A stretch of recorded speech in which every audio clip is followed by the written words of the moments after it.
Salutare, sunt Omid Ghannadi și sunt aici alături de voi cu un episod de RDW Talks din cadrul Romanian Design Week.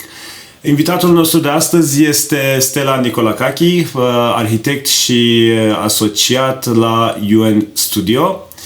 Hi Stella, how are you? Hi, very well. Thanks for having me. I'm gonna use that word. I told you that I'm not gonna use. You are actually the creator for the interior design section in Romanian Design Week. Yes, right? Together with Bruno. With Bruno, yeah. We looked over all the entries for the interior design competition, and we made the selection for the winners. And how did you find it? How is it? It was amazing. I did not know what to expect. And then going through all the work, I was really positively surprised by the quality of craftsmanship, actually. Yeah. Because they were all built projects. So regardless if I liked the design, let's say aesthetically, or which can be subjective, almost all the submissions had amazing detailing in how things were built. Kitchens were great. What was the most thing which got you impressed about the projects you saw?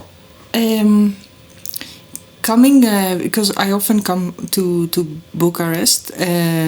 I don't know the city, but just by taxi traveling through the city, I see all these buildings. A huge amount of building stock that, in my eyes, needs a transformation, and all these projects were transforming these places from the inside. Well, not all of them, there were also some new built, but most of them were transformations of existing apartments. And I think that's the future of cities like Bucharest, or actually all the cities. So it's not about reconstruction, and it's about redesigning the existing buildings. Actually, this is a sustainable concept. Yes. So it makes part of this whole movement of saving the world, you know? Yes, and also, apart from that, which is, we already have the buildings, why not reuse them? You cannot demolish all the buildings, right? Yeah, you can. And so you have to do something about how to reuse them, transform them, give them a healthy future. And that's also, apart from like an environmental sustainable approach, it's also socially sustainable, because, we have a past and we have to look to the future, and these two have to be kind of connected. You cannot demolish everything and just make it exactly. new.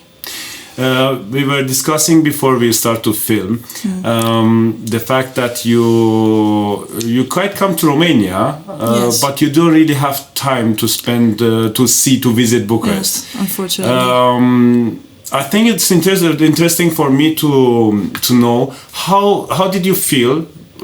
You coming to Romania, just going from the airport to Romexpo and going back, not visiting the city. Then you come to Romanian Design Week and you see the design aspect of Bucharest, actually, mostly. It's like coming for the first time. Yeah. Almost. Were you expecting that? I wasn't expecting, I didn't have any expectation actually, but the location of the exhibition is amazing. It is. Somehow architects always love buildings that are semi-derelict. Yeah. I don't know why that is. It's a beautiful building, the space inside, the fact that it's raw, empty, the graffiti, really whoever restores that building should maintain the graffiti. Most probably they won't, but I just felt I need to say me too. Yeah, exactly. I feel that too. It's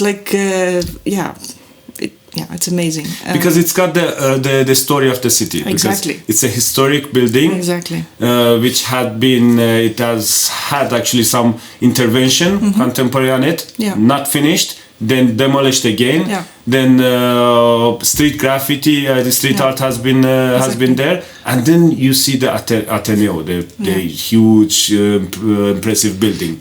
Because what is beautiful about such a building is that it was built. Yeah. Then it had a story to it, like there was a restaurant, I believe. Yes. So it had like a story. Then it was abandoned. Then the story of the building continued.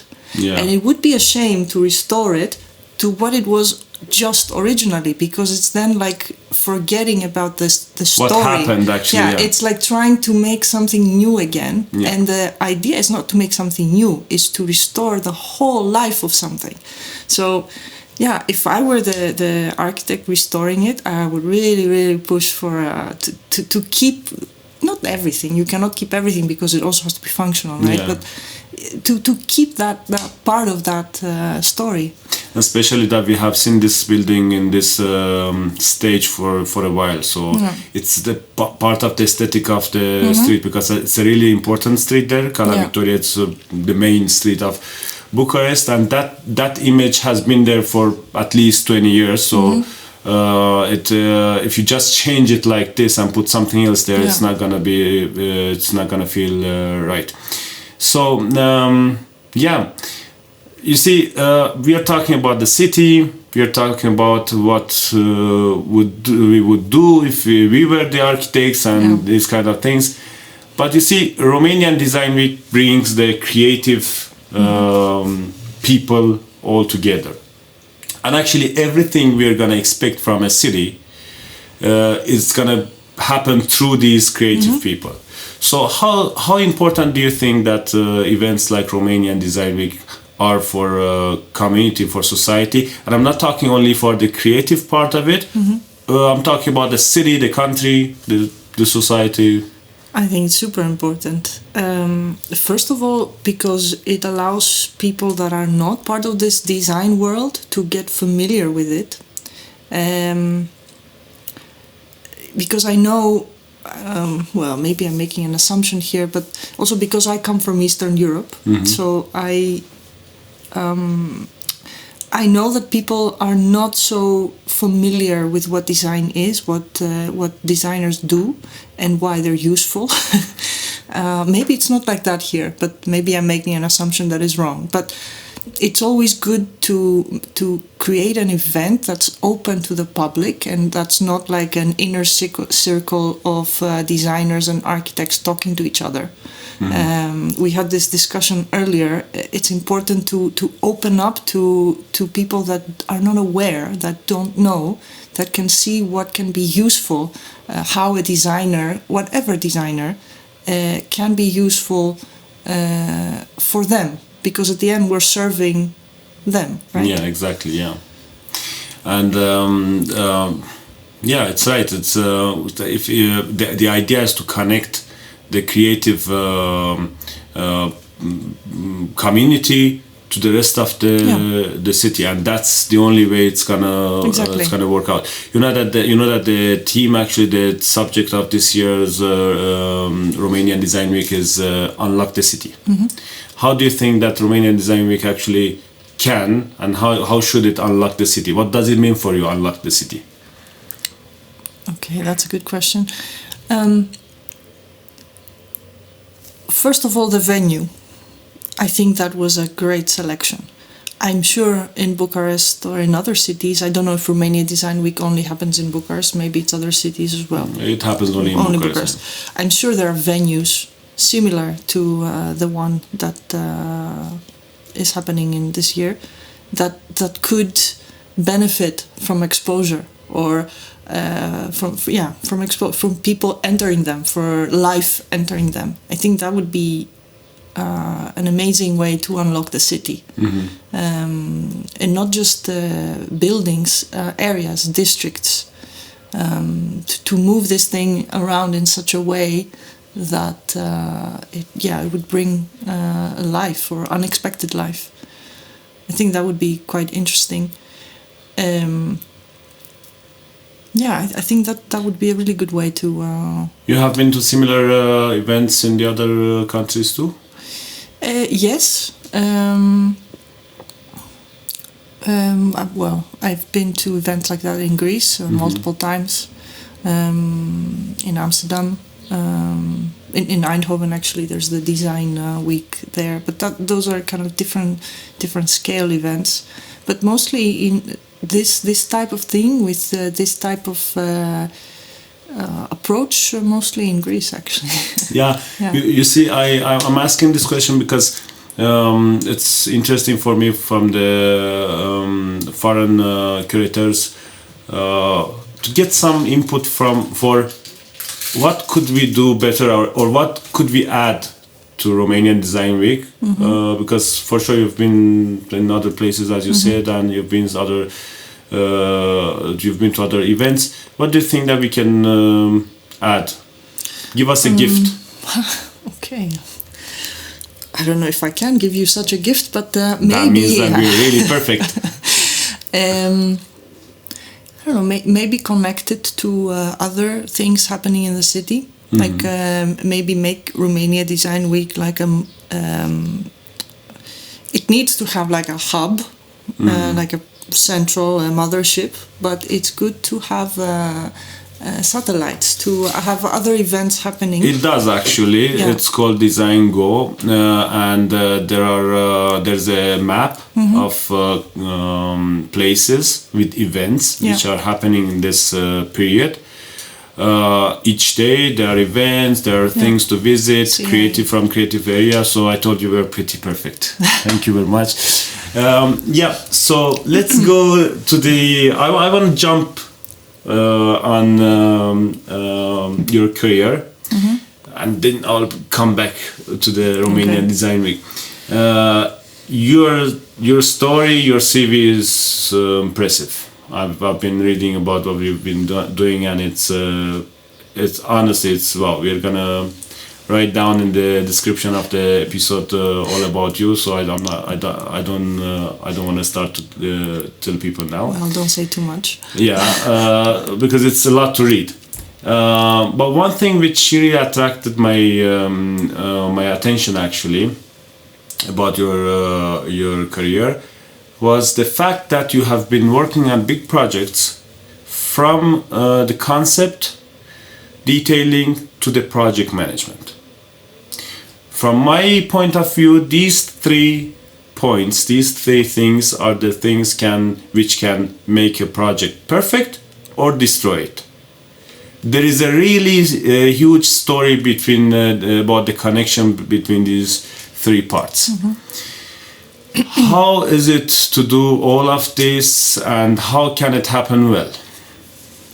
And what are the problems actually?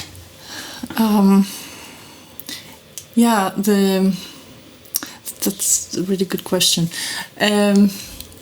So when you start, like as an architect working in somebody's office, usually you start small, right?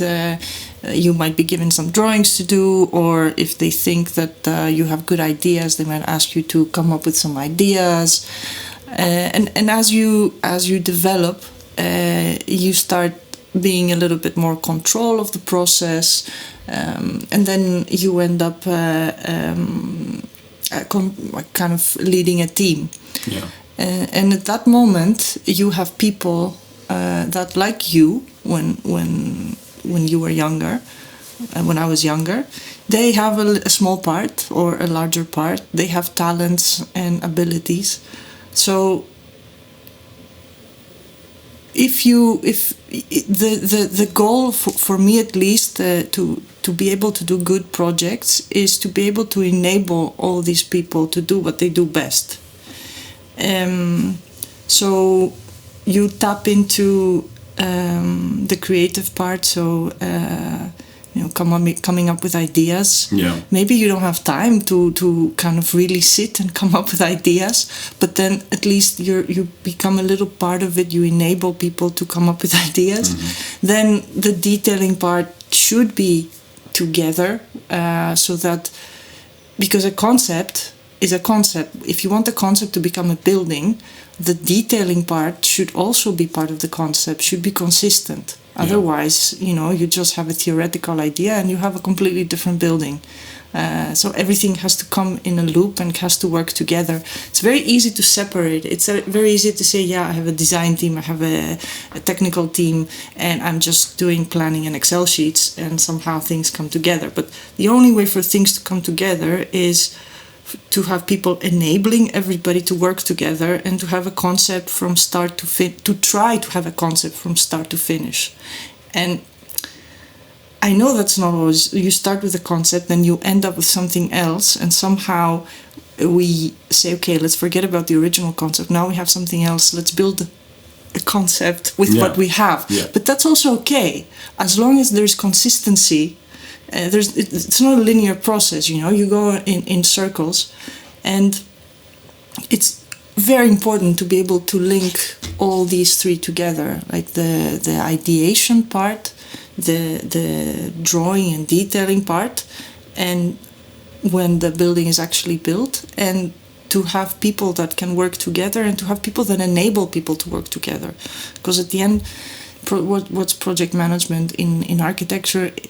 For me, it's exactly that, enabling all this to happen in the best way possible. How do you manage the mistakes in a project? I'm sorry. That's how I manage. That's really nice. I'm going to try that. Okay, if it works. What do you mean mistakes? It happens in the project. So, there can be so many views on this mistake. It depends in which position you are. And you're a project manager, exactly.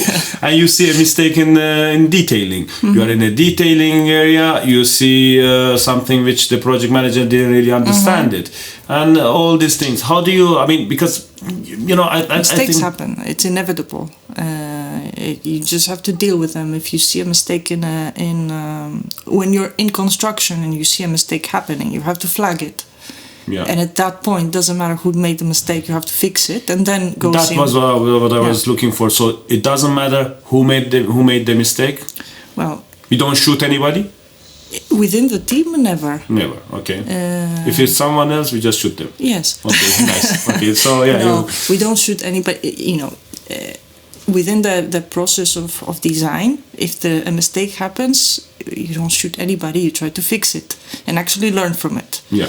But of course, within architecture, is not a design theoretically within a team. You have a client, you have obligations, financial, contractual. So it really depends who the mistake affects and how it affects. You always try to mitigate the bad effects of the mistake. You cannot hide it.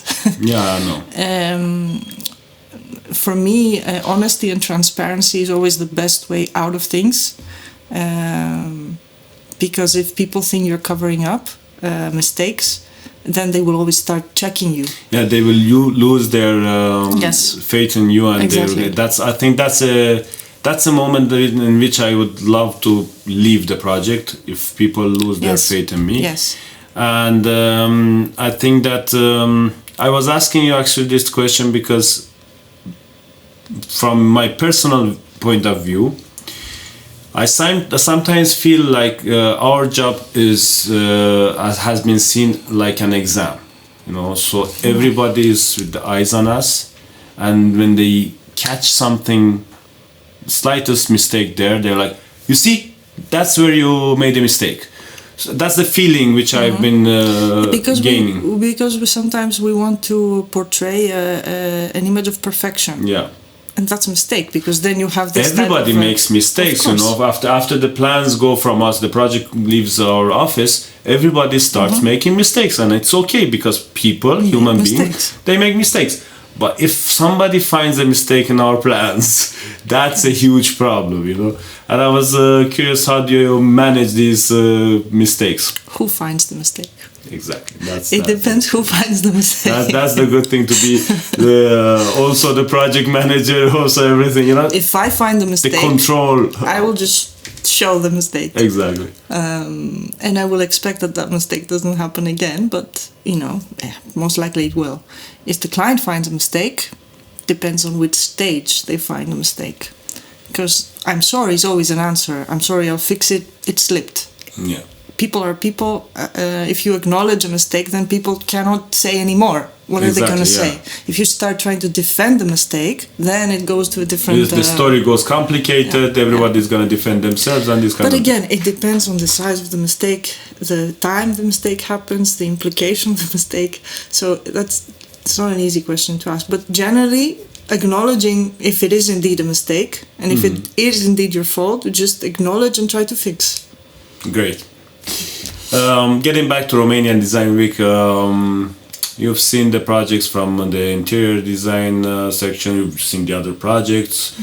My curiosity is, of course, which is your favorite project, and of course, why? I know it's a pretty obvious and at the same time hard question to ask and to answer, but I can't answer literally because I don't remember the but the what's names. on your mind? You know, we as architects and designers, we have this visual memory. What remained in your mind? Which project? I will say that there was that might sound silly. I have a thing with kitchens, and there was one project that had such a nice design for the kitchen that it really stuck to my mind. It was not like I'm not judging now the holistic, how the apartment was resolved and so on, but just the attention to. It was not just the craftsmanship; it was also the design of it, the details, how things so were fitting together. Yes. Yeah, because we go so recently. It was painted wood. It was timber, but it was painted. It was not like oak, or you could not see the wood. But I just found it so beautiful. You see, I don't know if it's like this in other places too, but in Romania I have a feeling that because we are exposed to the same information mostly. You know, this is the internet era and everything. You're like a bunch of offices trying to interpret the same direction with their own capability, own instruments and kind of resources. And sometimes we so insist on it. You see the same type of the kitchens, you see the same color panel, you see everything. But still, some people do it the best. Yes. And that's fantastic for me to see, because everybody comes and says, you see this, I don't know what's called, like Japan, wabi sabi style, everybody is doing. Yeah, everybody is doing it. But there are two teams which are doing it exactly how it's supposed to be done. And it's really nice. Have you seen, because I was saying about this thing we do in Romania with the following the same style and everything, have you seen something specific? I have to say that all the interior projects, there were a lot of them that were similar in style, but there were a lot of differences.